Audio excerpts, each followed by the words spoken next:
Bueno, bienvenidos, bienvenidas una vez más acá, tercera posición, en el programa político de EVA TV. Yo soy Federico Montero, en esta oportunidad me acompaña Alejo Álvarez. ¿Cómo estás, Alejo? ¿Qué tal, Fede? ¿Todo bien? Muy bien.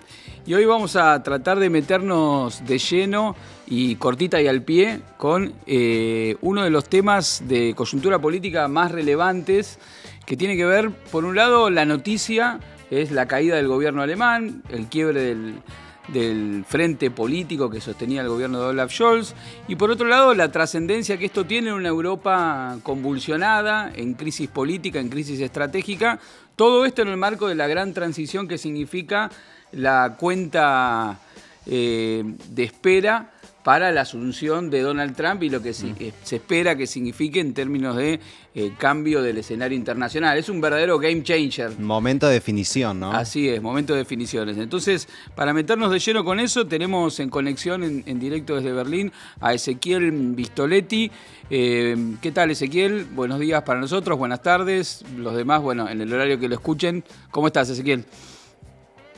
Hola, Fede, ¿qué tal? Hola a todo el mundo. Bueno, Ezequiel es, como dice el Graf, profesor de Relaciones Internacionales, es politólogo por la Universidad de Buenos Aires, está radicado en Alemania, donde hizo 2 posgrados, una maestría y un doctorado, y además es un analista político internacional que dirige su propio canal de streaming, Demoliendo Mitos de la Política. Recomiendo que se suscriban y que sigan atentamente el canal que dirige Ezequiel junto con muchos otros analistas, porque hace un seguimiento de la política internacional con mucha rigurosidad y mucha actualidad. Ezequiel, te queríamos preguntar, bueno, la noticia de la semana es la caída del gobierno alemán. Para recordar un poquito a la audiencia acá en Argentina, Olaf Scholz venía gobernando con la coalición, si mal no recuerdo, se le llama la coalición del semáforo, ¿no? Porque estaban los socialdemócratas, que son rojos, los verdes, que son verdes por definición, y los amarillos, que serían como los liberales, ¿no? Ahí hubo una crisis de ese frente político, una caída del gobierno, en un contexto donde pareciera ser que Alemania, de un tiempo a esta parte, le vienen saliendo las cosas relativamente mal. Quedó en falsa escuadra en el conflicto entre Ucrania y Rusia, quedó en falsa escuadra en relación con el cambio de gobierno norteamericano.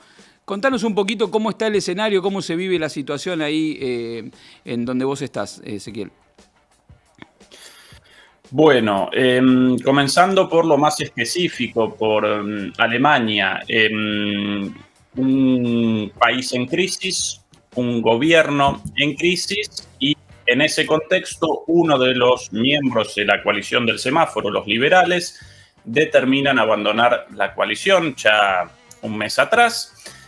Frente a lo cual comienza un gobierno de minoría con el objetivo de recorrer el periodo de transición hasta un voto de confianza, al cual llama, solicitado por el gobierno adrede para que lo rechacen, y de esa manera eso genere nuevas elecciones de aquí a 60 días, más o menos para el 23 de febrero previstas las elecciones. Eso en términos institucionales muy probablemente vaya a aparecer como ganador de las elecciones en febrero el principal partido de la oposición, la Democracia Cristiana, el partido de Merkel, y comenzarán las tratativas para una alianza tendiente muy probablemente a un gobierno de gran coalición. Así llaman a los gobiernos entre los 2 grandes partidos, la Democracia Cristiana, el partido de Merkel, y la Socialdemocracia. Esto, más allá del cambio de nombres, no va a determinar absolutamente nada en cuanto a la orientación económica, política y sobre todas las cosas de política exterior de Alemania. Sin dudas, los partidos antisistema o los partidos ubicados por fuera del sistema político convencional, tanto a la derecha, la Alternativa por Alemania, como a la izquierda, la Alianza Sarah Wagenknecht, en realidad los partidos de la paz los partidos en este momento presentando una plataforma basada en restablecer la paz y las buenas relaciones con Rusia y abandonar una guerra ruinosa para Alemania, a diferencia de todo el resto de los partidos ubicados en el sistema político convencional. Bueno, esos partidos van a realizar una muy buena elección, sin lugar a dudas, pero no van a generar los votos necesarios para la formación de un gobierno alternativo. Así que no van a aparecer cambios en este sentido, como tampoco aparecieron cambios en Francia tras la crisis política todavía en curso después de las elecciones llamadas al Parlamento llamadas por Macron y la formación de un gabinete en minoría, etcétera, etcétera. Todo eso no va a determinar ningún cambio en la política ni de Alemania, ni de Francia, ni de Europa. Por ende, los cambios van a aparecer a través de la asunción de Donald Trump el 20 de enero y esto va a generar una situación de total desesperación y una situación de offside, podemos llamarla. Va a aparecer en posición adelantada Europa en un escenario de una transición de un orden unipolar hacia un orden multipolar, en el cual Europa realizó una decisión,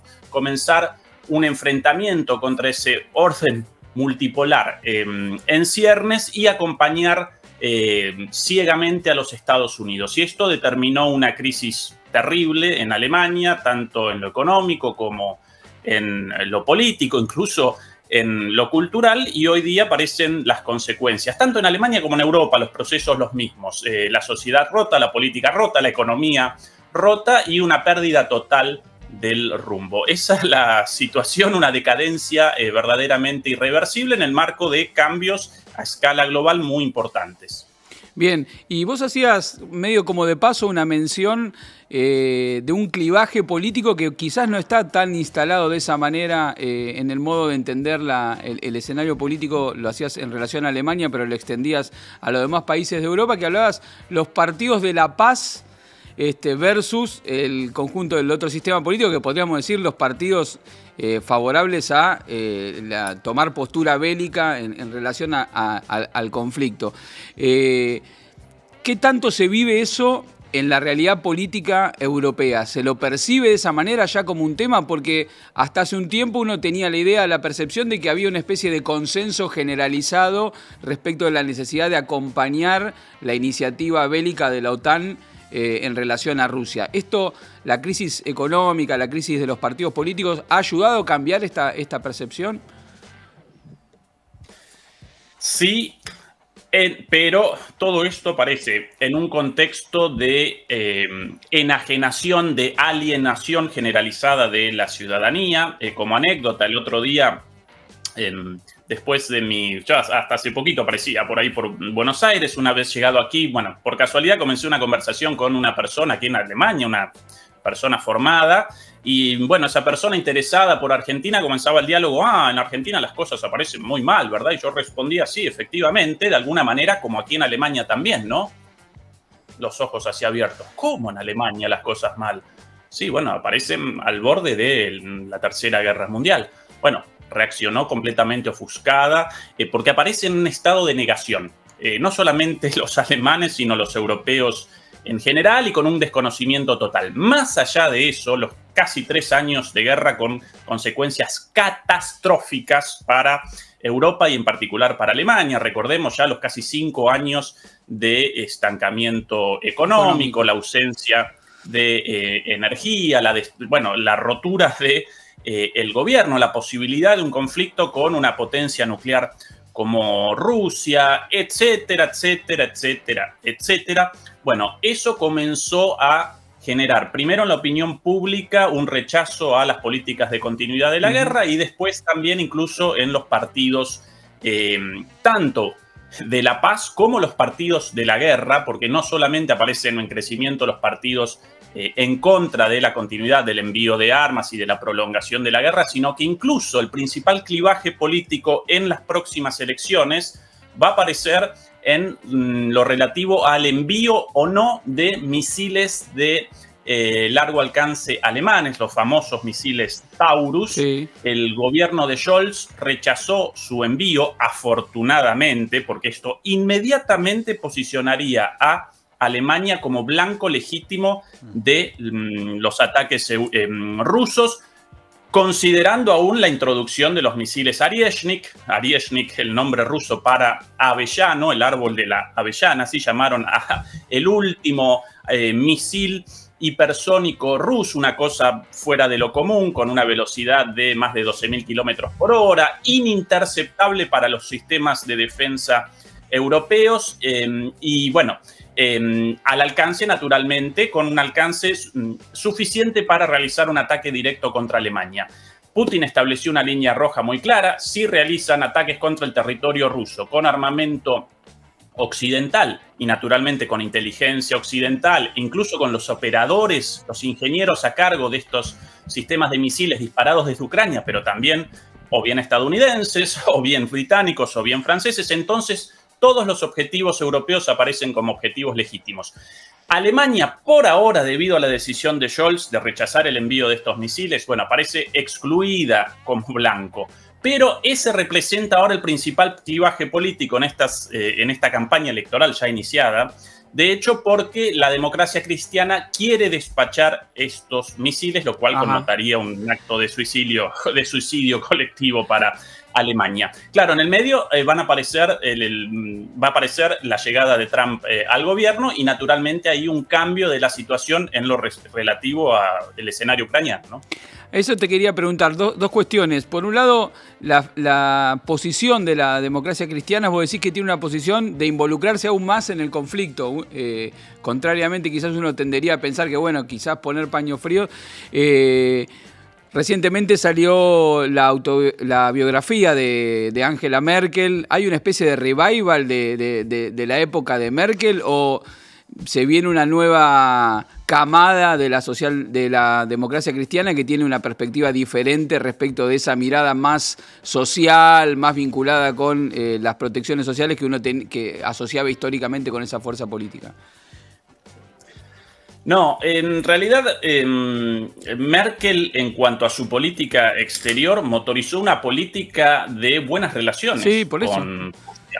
Básicamente a través de la compra de gas, por eso la construcción de los gasoductos Nord Stream 1 y Nord Stream 2, contra la amenaza explícita de Estados Unidos. Recordarás a Biden en aquel discurso, ya con Scholz en el gobierno: vamos a hacer todo lo que podamos hacer para que no comiencen los envíos de gas con el gasoducto Nord Stream 2. Después perpetraron un atentado directamente contra esto. Bueno, Merkel, a pesar de su cercanía ideológica a Estados Unidos, había perseverado en esta línea de acercamiento a Rusia, de compra de gas ruso y de venta de productos manufacturados, automóviles, trenes, industria metalúrgica y todos los productos de exportación de Alemania. Por eso, hoy día, en gran medida, en los medios hegemónicos alemanes, Merkel aparece casi como una traidora a los intereses de Alemania por haber establecido este vínculo de buenas relaciones con Rusia frente a lo que ahora presentan como el monstruo ruso,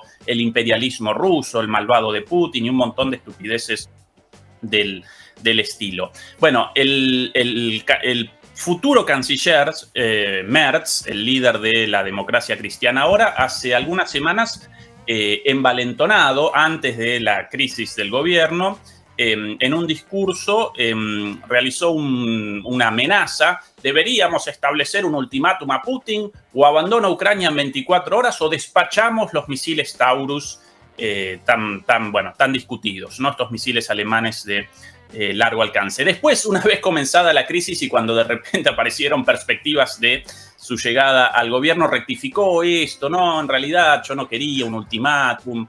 Bueno, claro. El miedo a un ataque real, y más aún después de la demostración de los misiles Oryezhnik, alcanzó a todos, incluso a este señor, pero la democracia cristiana actual presenta una línea mucho más dura incluso que la socialdemocracia en el gobierno. De todas maneras, todos los partidos sistémicos, por llamarlos de alguna manera, todos presentan una línea de continuidad de la guerra, claro que con matices. Dentro de esos matices, el más belicista de todos, increíblemente, bueno, ¿cuál de ellos? Los Verdes, el partido históricamente pacifista, devenido en un partido de la guerra directamente, y después en segundo lugar la democracia cristiana, los liberales, un poquito menos los socialdemócratas, todos a favor de la continuidad de la guerra, pero en el caso de Scholz, por lo menos con la conciencia de no despachar estos misiles, los cuales, por cierto, no generarían absolutamente ninguna diferencia, ningún cambio en el desarrollo de la guerra ya ganada por Rusia. Esto ya parece clarísimo incluso para los analistas occidentales.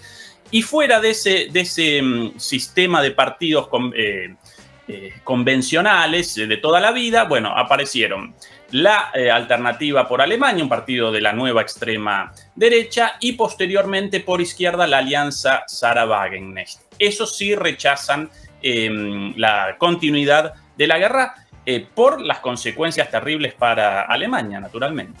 Claro.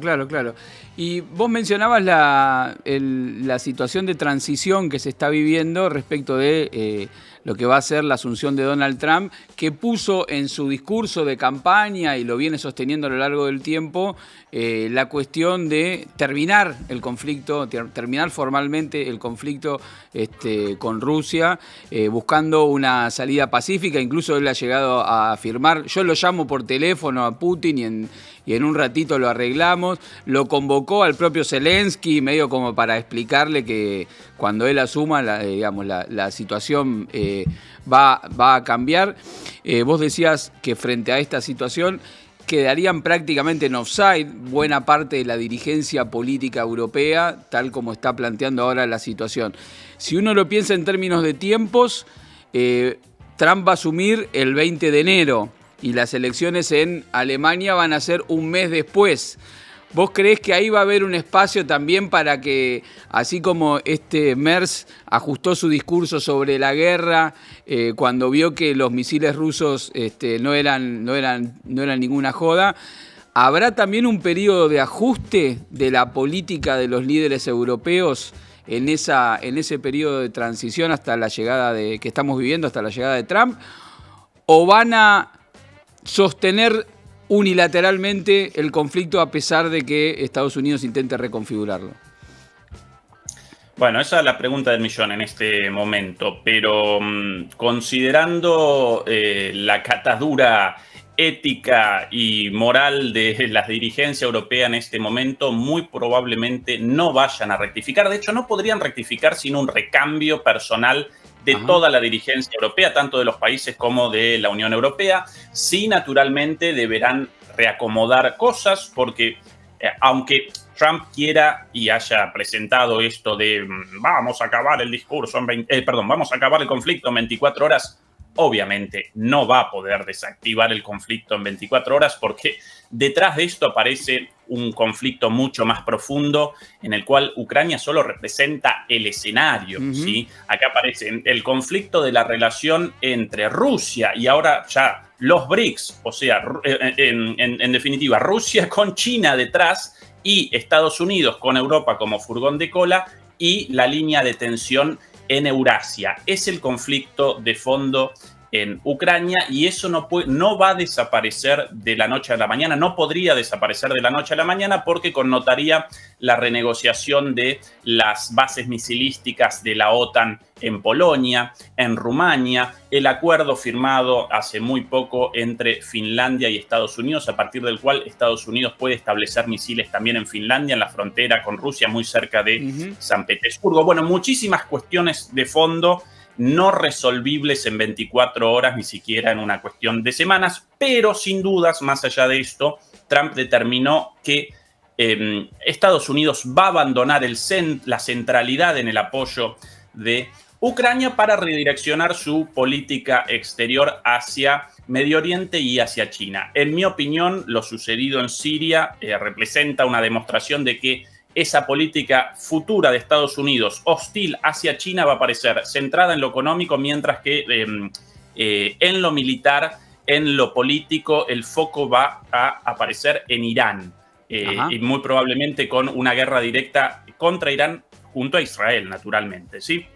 Pero en lo de Ucrania, ahí sí certeza respecto a el retroceso de Estados Unidos.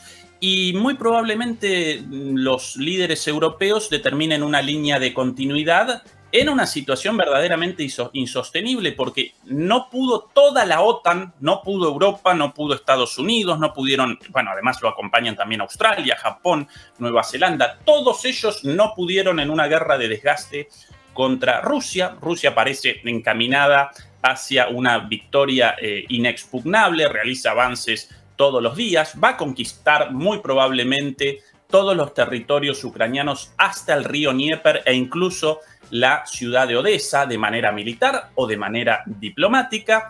Vos decís que Odessa también. Los europeos. Vos decís que llegan hasta Odessa. Odessa, sin lugar a dudas. Cuidado, sin lugar a dudas, Odessa va a aparecer bajo control ruso. Por una cuestión geopolítica, Fede. Porque si Odessa. Si la Ucrania futura, la Ucrania después de la captura de la mitad de su territorio por Rusia, si esa Ucrania futura presenta una salida al Mar Negro, entonces aparece medianamente como un estado viable. Si no, no. Claro, recordemos a la gente esto. Esto es muy importante que estás marcando porque quizá la gente no tiene el mapa en la cabeza.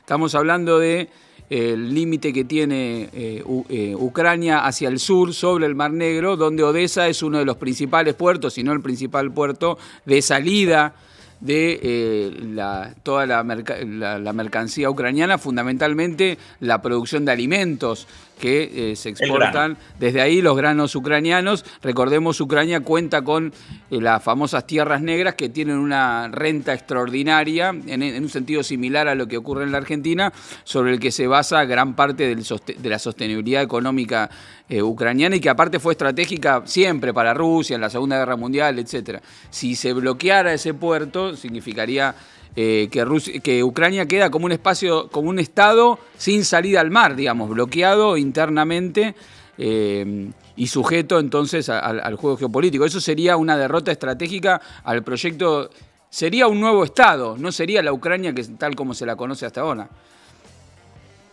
Eso sin lugar a dudas, Fede, sin lugar a dudas. Además, bueno, debemos recordar el significado de Odessa para los rusos en la historia rusa, la reconquista de Odessa de los otomanos por Catalina la Grande, bueno, muchísimas cosas. Además, el idioma hablado allí mayoritariamente también el ruso, no el ucraniano, pero más allá de eso es el juego geopolítico y Odessa o lo conquista Rusia militarmente. Para esto claro, deberíamos aparecer en un escenario de bastantes meses más de guerra, más allá de que las defensas ucranianas cada vez presentan un punto más cercano al colapso en una guerra de desgaste, pero desde el lugar actual hasta Odessa muchos kilómetros, pero Rusia aparece en la ofensiva, con su economía floreciente, con su gobierno fortalecido, militarmente más fuerte que nunca, así que tarde o temprano lo podría conquistar. Muy probablemente, por el contrario, lo va a conquistar a través de la negociación con Estados Unidos y el rediseño del esquema de seguridad de Eurasia. Pero Rusia, esto recordalo, Fede, así puesta la firma, Rusia va a querer Odessa, sí o sí. Junto a todos los territorios hasta el Dnieper, el río dividiendo Ucrania en dos, una parte hacia la derecha, la parte naturalmente prorrusa, étnicamente rusa, hablando el ruso, y hacia la izquierda la parte pro-ucraniana, hablando ucraniano, y mucho más cercano ideológicamente a Europa y a Estados Unidos. Sí. No, y lo que quedaría de Ucrania sería una especie de estado tapón, tutelado directamente por la OTAN y sostenido económicamente por las empresas que se encarguen de la, entre comillas, reconstrucción. Algo así, pero todas las riquezas de Ucrania, las grandes riquezas de Ucrania, como los minerales ligados a la industria metalúrgica ucraniana, heredada de los soviéticos naturalmente, la minería, el carbón, los minerales estratégicos, el litio, las tierras negras, todas ellas en su mayoría aparecen ubicadas del río Dnieper hacia la derecha, ¿sí? Con lo cual la reconstrucción a partir de esos recursos naturales aparece prácticamente no realizable, imposible. Y por otro lado, Fede, si bien ahora en los medios occidentales, por sobre todas las cosas en los medios anglosajones proliferan las elucubraciones sobre la posibilidad de tropas de paz. No lo llaman tropas de la OTAN, sino tropas de paz ubicadas en ese remanente de Ucrania, en esa Ucrania sobrante. Rusia tampoco va a convalidar eso. Y no lo va a convalidar porque comenzó una guerra por la posibilidad de la colocación de tropas de la OTAN y de misiles de la OTAN en su frontera. Si ahora reacomoda su frontera más al oeste, tampoco va a convalidar la existencia en esa Ucrania del futuro, en esa Ucrania remanente, de tropas de la OTAN. Esto representa una demostración del grado de eurocentrismo y de enajenación de la realidad de los medios occidentales y de los líderes occidentales. Para ellos, las guerras comienzan cuando ellos quieren y ellos determinan también el final de las guerras. Pero no pueden eso porque Rusia aparece como ganador. Entonces, como mínimo, esa Ucrania del futuro deberá presentar, en primer lugar, una situación de neutralidad con respecto a la OTAN, pero también deberá aparecer desmilitarizada, por lo menos en cuanto a sus relaciones con los países europeos, Estados Unidos, etcétera, etcétera. Podrá tal vez presentar una fuerza armada propia, limitada a una determinada cantidad de efectivos, lo cual, por cierto, va a generar también un conflicto adicional, porque Ucrania ahora presenta 800.000 soldados en pie de guerra. Entonces, el otro día, por ejemplo, Zelensky ya realizó el ofrecimiento de el envío de estos soldados, porque en Ucrania no van a poder aparecer activos tras la derrota con Rusia, del envío de estos 800.000 soldados a Europa como futuras tropas de la OTAN ante la situación deplorable especialmente de las Fuerzas Armadas en Europa, jibarizadas por la decisión de la subordinación de la defensa europea a los Estados Unidos. Pero esa Ucrania remanente, Fede, de seguro no va a aparecer como una Ucrania de la OTAN, de alguna manera en el modelo de la Alemania de la posguerra, la Alemania de la Guerra Fría, dividida en dos, una parte para la Unión Soviética, otra parte para la OTAN. No, Rusia no va a convalidar eso y presenta una posición de fuerza desde la cual puede establecer esas condiciones. Claro, fuertísimo, ¿no? Fuertísimo como enseñanza de qué ocurre con un país que se alinea a la política exterior de otro país. Bueno, recordemos, el propio gobierno de Zelensky fue diseñado para eso después de lo que fue la intervención en 2014 con el cambio de gobierno, entre comillas, con el golpe encubierto al gobierno que había en Ucrania, que era un gobierno prorruso. A partir de ahí se diseñó toda una política de intervención en Ucrania, forzando la situación hasta llegar a este punto. Lo digo como una reflexión ya desde Argentina, ¿no? Pensando en que uno se sube un tren, ¿no? Que parece lindo porque, bueno, vamos a seguir con Estados Unidos, vamos a apoyarlo, vamos a alinearnos con sus intereses estratégicos, vamos a subirnos a las guerras que no son las nuestras, a apoyar conflictos que no son los nuestros, y después termina siendo destruida en su estatalidad, en la materialidad de la propia estatalidad, ese país, cuando deja de ser útil a la función que se le asigna desde el centro imperial. Es una reflexión, ¿no? Para sacar respecto del camino que está emprendiendo una figura como Milei, por ejemplo. ¿Cómo lo ves vos, Ezequiel? Completamente de acuerdo. Además, acompañaría tu análisis, Fede, no solamente con la destrucción del Estado ucraniano, sino con la destrucción de su propia gente, de su pueblo. 1 millón de muertos, 10 millones de migrantes, de exiliados, una situación verdaderamente catastrófica. Sin lugar a dudas, el pueblo ucraniano representa la víctima de esta locura, de este engaño, de este suicidio colectivo. Pero bueno, recordemos al pueblo afgano, al pueblo iraquí.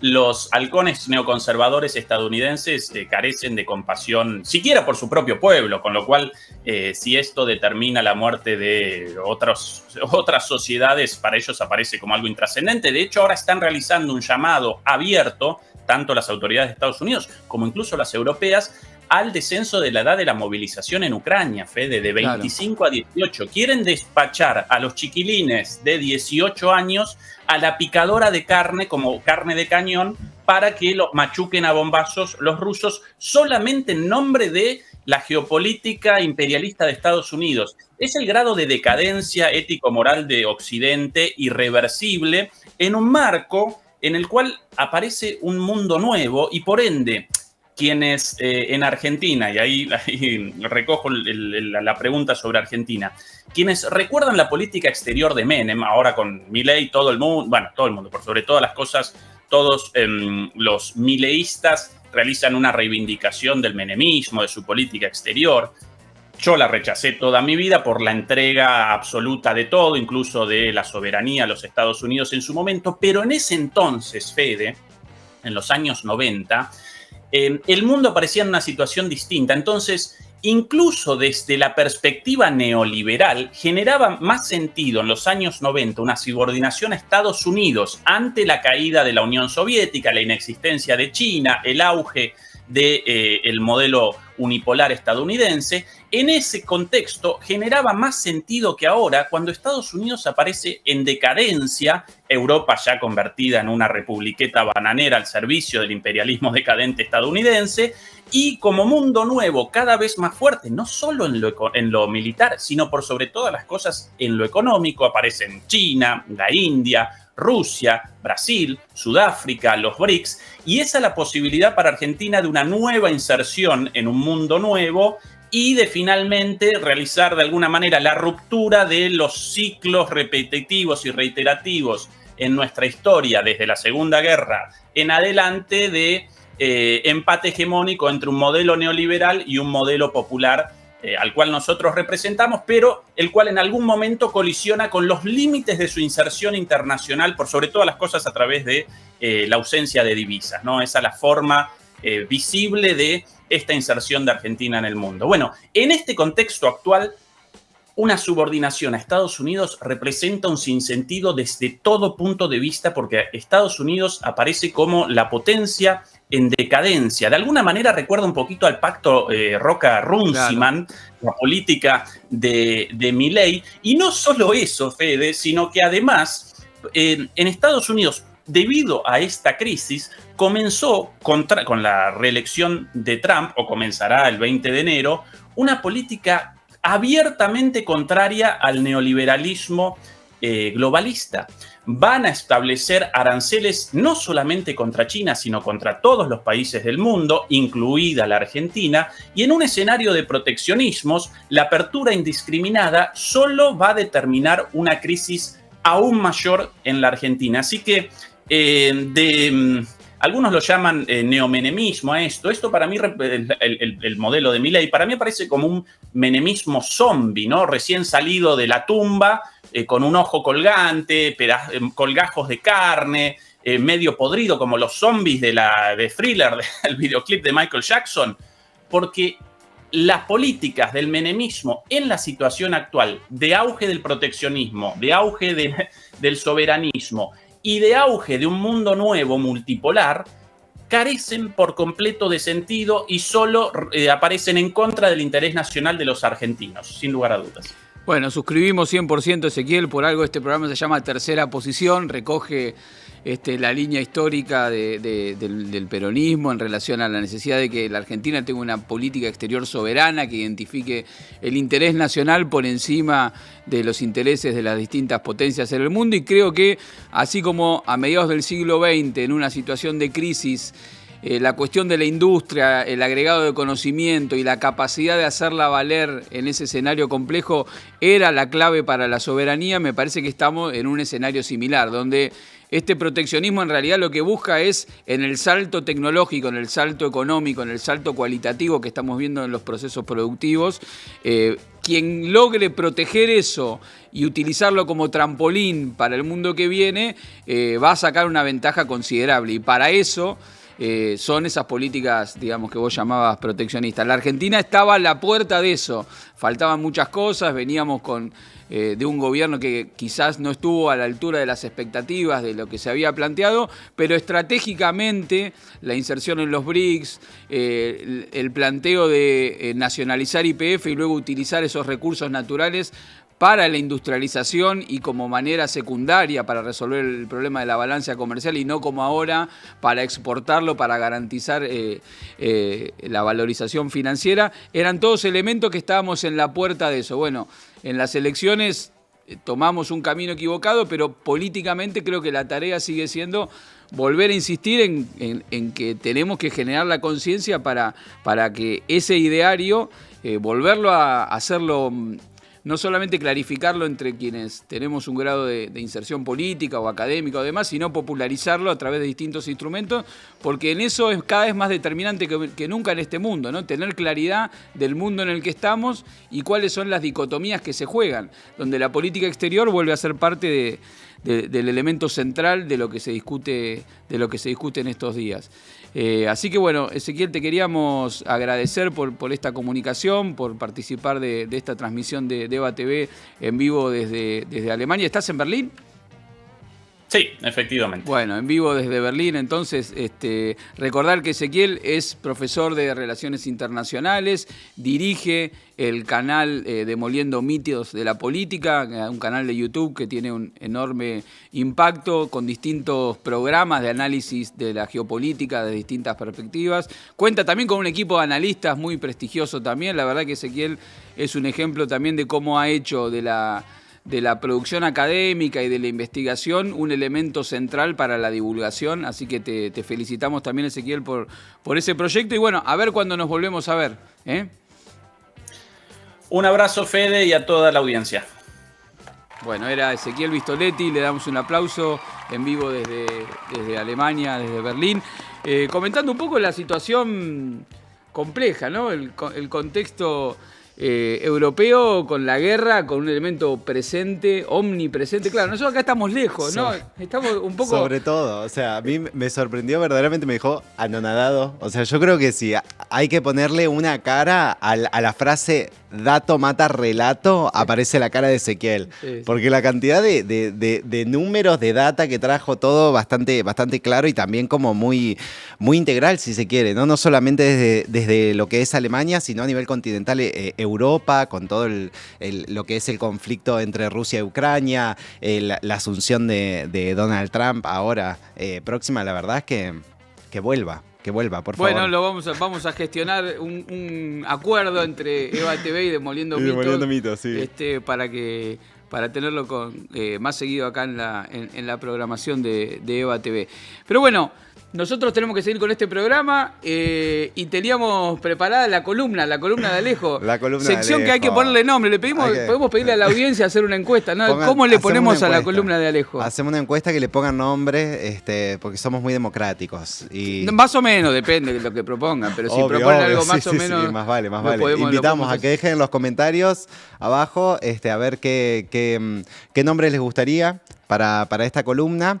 Y bueno, la verdad es que es re difícil. No, Alejo Fernández no. No, Alejo Álvaro, chicos. A ver, los chicos del Graf. Como Álvaro, como Kiara. Le mandamos un beso a Kiara. El recuerdo del primer programa.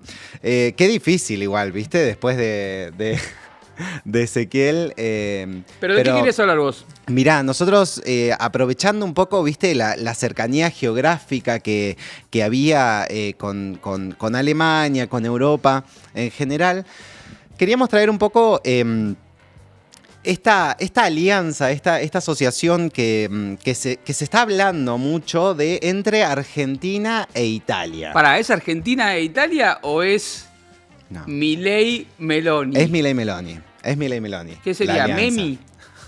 ¿O Mime? Milei Meloni. Miloni. Bueno. Sí, que... Bueno, de hecho, el jueves 12 de diciembre fue el día que Milei viajó a Italia a visitar a Giorgia Meloni. ¿A qué fue?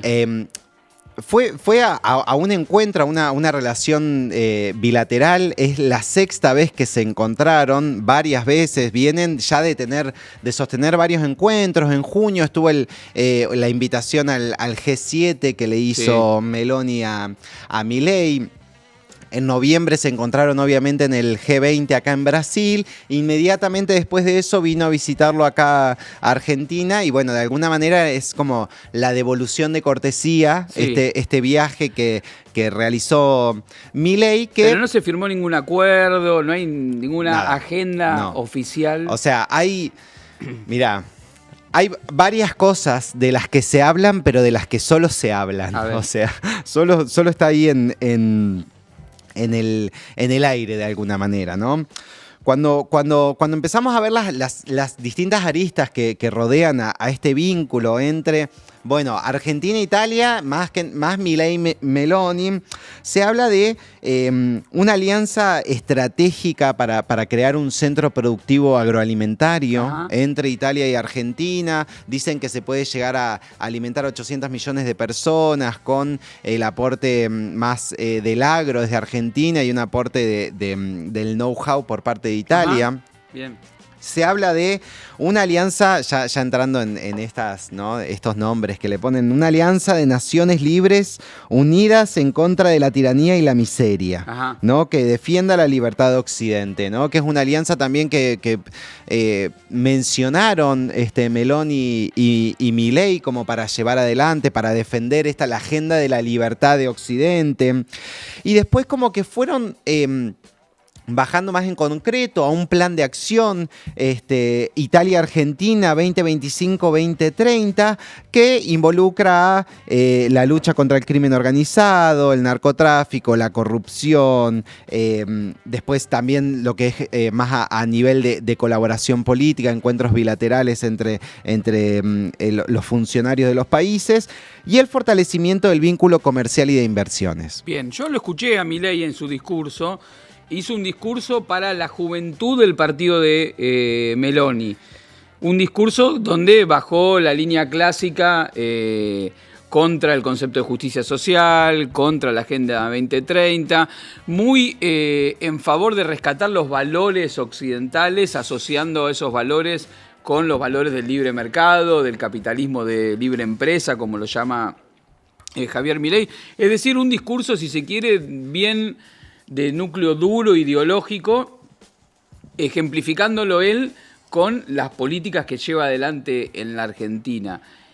Esto, cuando él lo dice allá, más allá de los militantes de Giorgia Meloni que lo pueden aplaudir, ¿qué efecto produce en la política italiana?